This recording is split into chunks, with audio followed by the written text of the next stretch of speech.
Next question की बात करते हैं। सेकेंड नंबर देखिए क्या दे रखा है। दे रखा है कि 300 मीटर सीधे रास्ते पर जोसेफ जॉगिंग करता हुआ 2 मिनट 50 सेकेंड में एक सिरे ए से दूसरे सिरे बी पर पहुंचता है। ओके। और घूमकर 1 मिनट में 100 मीटर पीछे बिंदु सी पर पहुंचता है। जोसेफ की औसत चाल और औसत वेग क्या होंगे। अब इसमें बोल रहा है पहले में कि सिरे ए से सिरे बी तक तथा बी में बोला है सिरे ए से सिरे सी तक। ये हमारा क्वेश्चन है, ठीक है। अब यहाँ पर समझिए, सेकेंड वाले क्वेश्चन में हमसे बात ये कर रहा है कि एक सीधे रास्ते पर जोसेफ जाता है 300 मीटर 300 मीटर सीधे रास्ते पर जॉगिंग करता है, ठीक है। और 2 मिनट 50 सेकेंड में एक सिरे से दूसरे सिरे तक पहुंचता है, ठीक है। और 1 मिनट में वो अगेन पीछे आ जाता है कितना, 100 मीटर।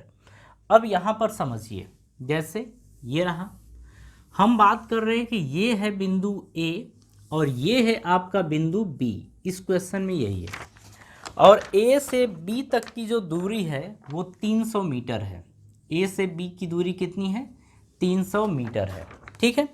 यहाँ पर बोल रहा है कि 300 मीटर यानी कि ए से बी तक पहुँचने में मान लेते हैं T1 समय लगा है और ये समय आपका लगा है 2 मिनट 50 सेकेंड, यानी कि 2 मिनट 50 सेकेंड में वो ए से बी तक पहुंचता है।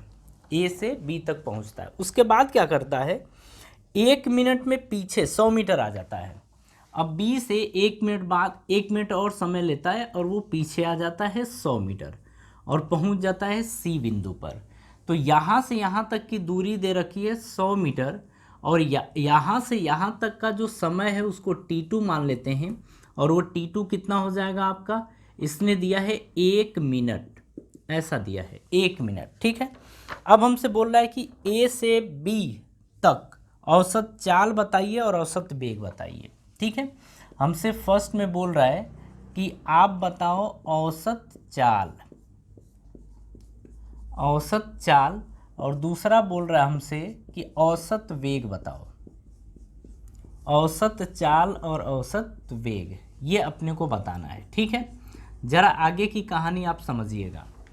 औसत चाल क्या होता है, कुल दूरी बटे में कुल समय। औसत वेग होता है विस्थापन, कुल विस्थापन बटे में कुल समय, यही तो होता है। अब हम सबसे पहले बात कर रहे हैं ए से बी तक, ठीक है। ए से बी तक तो हम बात कर रहे हैं कि ए टू बी जैसा कि इसने बोला है।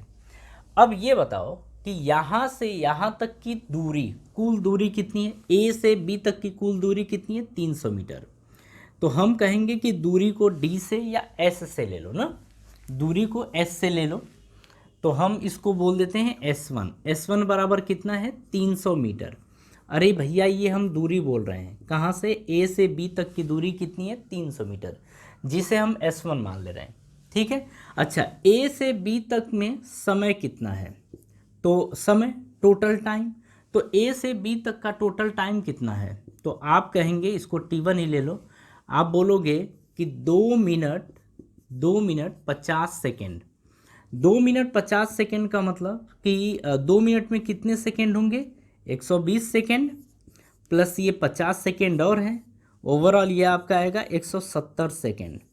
आप कहेंगे कि 170 सेकेंड हो गया, यानी कि ए से बी तक पहुंचने में समय कितना लगेगा, 170 सेकेंड, ठीक है। अब यहाँ पर बात आ रही है औसत चाल की।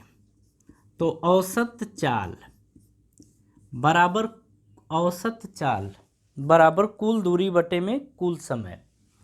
औसत चाल बराबर कुल दूरी कितनी है, ए से बी तक की कुल दूरी 300, कुल समय कितना है 170, 0 से 0 ये 30 बटे में 17, 30 बटे में 17 मीटर प्रति सेकेंड आएगा, ये आंसर होगा, ठीक है। अगर हम यहाँ पर औसत वेग की भी बात करें तो औसत वेग भी यही आएगा। औसत वेग कुल विस्थापन, आप देखिए ए से बी तक की बात कर रहा है, तो ए से बी के बीच की जो सबसे कम दूरी है वो कितनी है, 300। अरे ए से बी 300, तो औसत वेग में क्या होता है, कुल विस्थापन बटे में ए से बी तक का समय कितना है 170, तो आप लिखेंगे 170 गया, ये भी 30 बटे में 17 आ गया, इसकी भी यूनिट होती है मीटर प्रति सेकेंड। ठीक है, कहानी समझ में आ गई। तो पहला पार्ट हमें यहाँ पर हमारा कंप्लीट होता है। ठीक है, अब दूसरे पार्ट की बात कर रहे हैं, तो ये बोल रहा है कि अब आप ये बताओ कि ए से सी तक की दूरी कितनी है और विस्थापन कितना, मतलब औसत चाल और औसत वेग की बात कर रहा है। तो हम कहेंगे कि ए टू सी की बात हो रही है। ठीक है, लेकिन ए टू सी हम कैसे ले रहे हैं, हम ए से कहाँ गए बी पर, ए से कहाँ गए बी पर, और फिर बी से कहाँ गए सी पर, तो बी से सी, ए से बी और बी से सी, हम यहाँ पहुँच गए। अगर हम कुल दूरी की बात करें यहाँ पर, कुल दूरी की, तो आप ये देखो कुल दूरी ए से बी, मतलब A B plus B C बोलेंगे। अरे कुल दूरी में क्या बोलेंगे, A B plus B C. ठीक है, अगर हम ए बी की बात करें तो ए से बी तक की दूरी कितनी है 300, प्लस बी से सी तक की दूरी कितनी है 100, ओवरऑल कितना आ जाएगा 400 मीटर। तो हम कहेंगे कि जो कुल दूरी है वो 400 मीटर है। कुल समय की बात करें तो आप देखो कि यहाँ से यहाँ तक कितना समय लगा है 2 मिनट 50, यहाँ से यहाँ तक 1 मिनट। तो अगर हम कुल समय की बात करें, कुल समय, तो कुल समय आपका कितना आ जाएगा 2 मिनट 50 सेकेंड प्लस 1 मिनट, यानी आप बोलने वाले हैं 3 मिनट 50 सेकेंड, 3 मिनट 50 सेकेंड। ये 3 मिनट का मतलब कितना होगा 180 सेकेंड, तो ये 180 सेकेंड प्लस ये 50 सेकेंड कितना आ गया 230 सेकेंड हो गया। यानी आप कहेंगे कि ए से बी और बी से सी तक पहुंचने में उसको समय कितना लगेगा 230 सेकेंड। ठीक है, अब हम बात कर रहे हैं कुल दूरी की, अब इसे हम हटा देते हैं ना। अब हम कहाँ से बात कर रहे हैं ए टू सी, हो गया ना। अब औसत चाल देखिए, औसत चाल में आप बोलेंगे कुल दूरी, और कुल दूरी कितनी है ए से सी तक की कुल दूरी कितनी है 400। कुल समय कितना है 230, ये है 0 से 0, ये आपका आ गया 40 बटे में 23 मीटर प्रति सेकेंड। तो हम कहेंगे कि ए से सी तक का जो औसत चाल रहेगा वो 40 बटे में 23 मीटर प्रति सेकेंड होगा। ठीक है, अच्छा अब जो मेन है ना, अब उसे ज़रा समझिए। पहला पार्ट आपको समझ में आ गया, ठीक है, अब इसे कॉपी कर लीजिएगा, फिर नेक्स्ट पार्ट पे चलते हैं। नेक्स्ट पार्ट हमारा क्या दे रखा है, कुल दूरी नहीं, अब कुल विस्थापन की बात होगी। समय आपका यही रहेगा कुल विस्थापन। ज़रा देखिए, आप कहेंगे कि ए से सी तक आपको पता है कि विस्थापन क्या होता है, प्रारंभिक और अंतिम बिंदु के बीच की दूरी।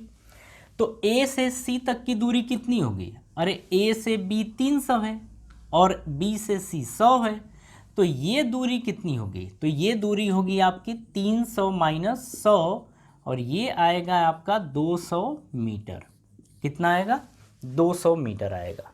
ठीक है, तो आप कहेंगे कि ए से सी तक की जो दूरी है, ए से सी तक की जो दूरी है वो दूरी नहीं, विस्थापन, वो आपका आएगा 200 मीटर। ठीक है, अब आप बोलेंगे औसत वेग, औसत वेग आपका क्या होगा, कुल विस्थापन कितना है 200 बटे में कुल समय कितना है 230 गया, ये आ गया 20 बटे में 23 मीटर प्रति सेकेंड, और ये आपका आंसर हो गया।